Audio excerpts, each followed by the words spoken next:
Porque o Ether da Massa tem coisas bem interessantes. No gráfico semanal, barra de reversão, engolfamento de alta. Com a queda do Bitcoin, o Ethereum acompanhou o Bitcoin um pouquinho e está fazendo, né, uma barra de rejeição do engolfo de alta.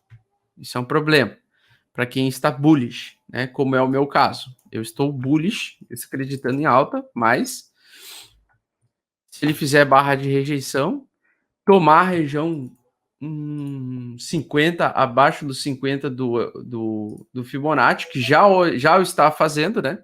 Ou seja, fechar a semana. Cara, se o Ethereum fechar a semana abaixo dos 2.130, ele vai ter 1 ou 2 semanas consecutivas de baixa, tá? E aí o mínimo que ele vai buscar é os 1.700. A gente pode pegar o Ficube aqui, que foi o preço de entrada que eu comprei Ethereum. Eu vou revelar. Eu vendi meus Ethereums hoje por causa do Bitcoin. Sempre falo, eu traído meus Ethereum. Tá? Eu vendi meus Ethereum. Eu vendi meus Ethereum sem dó, porque assim, eu não gostei que no diário ele testou a média de 8 e fez como se fosse um topo mais baixo, tá? E aí, se ele rejeita essa região, ele vai vir buscar essa linha azul aqui, ó. Tá? Que é parecido com a média de 8. A média de 8, na verdade, está tocando exatamente nesse ponto aqui, porque a média de 8 é a média mais perfeita existente no mercado, na minha opinião. Tá? E basta usar ela para saber, né?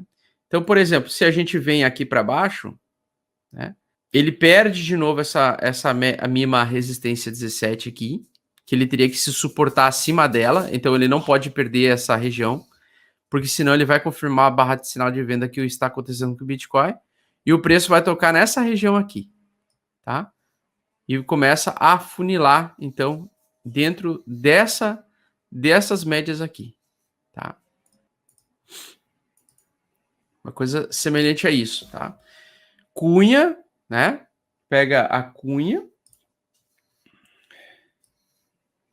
de acumulação, pegar mais ou menos aqui, ó. Pronto, aqui. Pega a cunha de acumulação e fica ali, nessa putaria aí.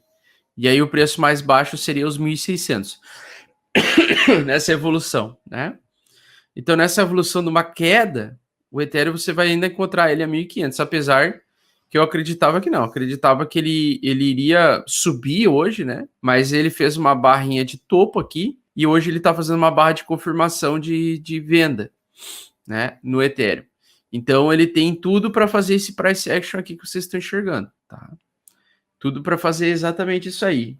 Ainda está em acumulação, com afunilamento de preço, volume caindo, porque a venda ela acontece, mas ela vai perdendo. Por quê? Por que a queda vai perdendo volume? Porque não tem mais vendedores, muitos vendedores no mercado. Dia 25 de junho foi o dia recordista de realização de prejuízo, onde muitos vendedores foram aniquilados do mercado. Tá? Ou seja, trocaram de mãos, né? Os mãos pesadas, mãos fortes, começaram a enxugar o mercado, né? Depois do derramamento do dia 25 de junho. Foi primeiro dia, acho que foi dia 25, foi dia 12 de junho e depois dia 25 de junho, se eu não me engano, o derramamento. Né? Deixa eu ver. Aqui. Não, dia 19 de maio, primeiro grande derramamento. Outro derramamento teve em junho, dia 8, e o derramamento maior da história do Bitcoin até o momento é o derramamento do dia de 25 de junho. Então, os vendedores estão sendo limpados do mercado enquanto acumula. Só que enquanto acumula, ele pode continuar caindo aos pouquinhos, sem muita força, e produzir esses triângulos simétricos aí, esses triângulos não, essas cunhas descendentes, né, em acumulação, tá? Essas cunhas descendentes em acumulação, porque isso aqui é uma cunha descendente em acumulação. Tá? Então, a minha expectativa é vir buscar essa região aqui, dos $1.500 por unidade de Ethereum, esmaga o preço aqui em julho, agosto, volta a subir lá por setembro ou outubro, né? Então nós temos que ter muita paciência, é um controle emocional para quem é iniciante no mercado, cara, volátil, tu tem que ter um controle emocional muito importante, por isso que nunca tu pode colocar, assim, você nunca deve colocar o dinheiro que você conta para pagar suas despesas, Porque você não vai poder movimentar o seu dinheiro, de hold, nessa tipo de situação. Você vai ter que ter cabeça de gelo, né? Sub-Zero brasileiro. Lindomar ou Sub-Zero brasileiro. Vocês já viram o Lindomar Sub-Zero brasileiro ou não? Deixa eu pegar aqui. Bom, só deixa eu explicar o contexto. Teve uma babá que bateu numa criança, tá? E aí o que acontece? O pessoal a população foi tirar foi fazer justiça com as próprias mãos, né? Babá que espancava a criancinha. Os pais colocaram uma câmera escondida. Olha lá. Aí o que acontece? Ela saiu andando na rua. Aí chegou o Lindomar. Ó, o Lindomar chegou violentamente, ó. Sub-Zero brasileiro. O pessoal das antigas vai lembrar aí, tá? E aí, por que é Lindomar Sub-Zero? Ó, Lindomar Sub-Zero. Deixa eu ver aqui. Porque tiraram uma foto dele de lado aí, ó. Ele ficou igual o Sub-Zero, ó. Tá vendo? Ficou igual o Sub-Zero. Então, toda vez que a gente falar aqui de Lindomar, a gente tá falando de cabeça de Sub-Zero, tá? Tem aqui, ó, e tem umas tosqueiras, meu Deus do céu. É muita tosqueira. E aí, o que acontece? Nós precisamos ter a cabeça de gelo, tá? Cabeça de gelo em relação a isso. Outra coisa muito importante que eu quero ver aqui é a dominância do Bitcoin. Que a dominância do Bitcoin foi atualizada. E depois o gráfico do Bitcoin pareado em Ethereum. BTC.D. Eu tô com um bug cerebral aqui, peraí. Quando o Bitcoin cai, nós temos uma alta da dominância do Bitcoin. Porque as altcoins caem com muito mais força que o Bitcoin, certo? Então, no price action, que eu acredito ainda que é para o segundo semestre, né? Ultrapassar o topo anterior, vir perder, começar a produzir uma segunda altcoin season, né? Isso tudo vai ser com ruídos, né, pessoal? Então vai ter momentos em que quando o Bitcoin ameaçar mais queda, ele tiver mais queda, a dominância vai voltar a subir, e depois ela volta a cair novamente quando o Bitcoin encontra fundo e as pessoas começam a ter mais interesse de novo em comprar altcoins. E aí começa a cair de novo. Mas sempre lembrando, né? O mercado anda em ondas, então dificilmente ele não vai ter, por exemplo, mesmo quando nós temos as altcoin seasons, né? Mesmo quando temos as altcoin seasons, nós temos períodos em que o Bitcoin aumenta a sua dominância, tá? E aí ela volta a se valorizar perante as altcoins em alguns breves momentos, aí volta. Então é sempre em onda, tá, pessoal? Sempre em onda. Não é um negócio assim, reto para baixo, reto para cima. Não existe isso no mercado, tá? Volátil. O mercado ele anda em ondas. Então essas ondas elas são refletidas nos gráficos e os movimentos de acumulação também vão ser refletidos na dominância. É por isso que vai ter breves momentos, mas eu ainda acredito nesse price action de dominância do segundo semestre, que eu projetei aqui, né? Eu tinha projetado nesse padrão aqui.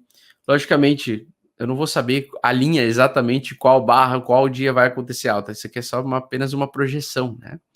Então a minha expectativa é essa. Só que só Deus sabe e só o mercado sabe. E logicamente, se der alguma crise, algum problema, alguma recessão no mercado tradicional, que tiver uma busca de liquidez muito grande, toda e qualquer análise gráfica vai para o saco, porque a gente tem aquelas capitulações, né, que a gente chama. São aqueles eventos inesperados, apocalípticos, às vezes os cisnes negros, né? São os eventos inesperados que podem derrubar o mercado do dia para a noite. Então, por isso que jamais em mercado volátil você deve colocar dinheiro que você depende para sacar. Vamos lá. BTC agora. BTC barra Ether, aliás, Ether barra BTC. Esse é outro gráfico importante para nós, tá? Por quê? Porque ele superou a média de 8 semanal, então a média mais perfeita para descobrir o fundo, né? Então, por exemplo, com uma suposta queda do Bitcoin, o Ethereum pode vir a testar essa média de 8 aqui. Se você quiser, dá para trazer essa média de 8 um pouquinho para frente para projetar ela aqui, ó. A gente faz um deslocamento aqui. Pronto. Eu jogo ela um pouquinho mais para frente. Dá para fazer um pouquinho mais. Pegar um pouquinho mais o deslocamento dessa média. Pronto. Ó. Com o deslocamento da média, nós podemos chegar aqui aos 62.150 satoshis por Ethereum. Tá? Então, a média, ela vai servir como principal suporte agora, e o preço precisa se suportar nessa região, o Ethereum frente ao Bitcoin, para ele continuar tendo valorização perante o Bitcoin. Porque, fundamentalmente falando, nós temos, conforme eu expliquei ontem, nós temos o London Fork, que é essa atualização que o Ethereum vai receber, que empolgou até a JP Morgan, né? Que é aquela atualização que vai diminuir as taxas, onde os mineradores precisam aprovar, o famoso soft fork, né? Onde os mineradores precisam aprovar, e a melhoria do Ethereum, o improvement, né? 1559, que deve reduzir taxas e tornar a moeda deflacionária e escassa, fazendo com que o Ethereum tenha características semelhantes ao do Bitcoin, só que com um outro sistema de mineração que vai ser concedido aí com o Ethereum 2.0, que a cada dia que passa cada vez mais Ethereums presos, congelados nesse Ethereum 2.0, que vão fornecer a liquidez necessária para o protocolo.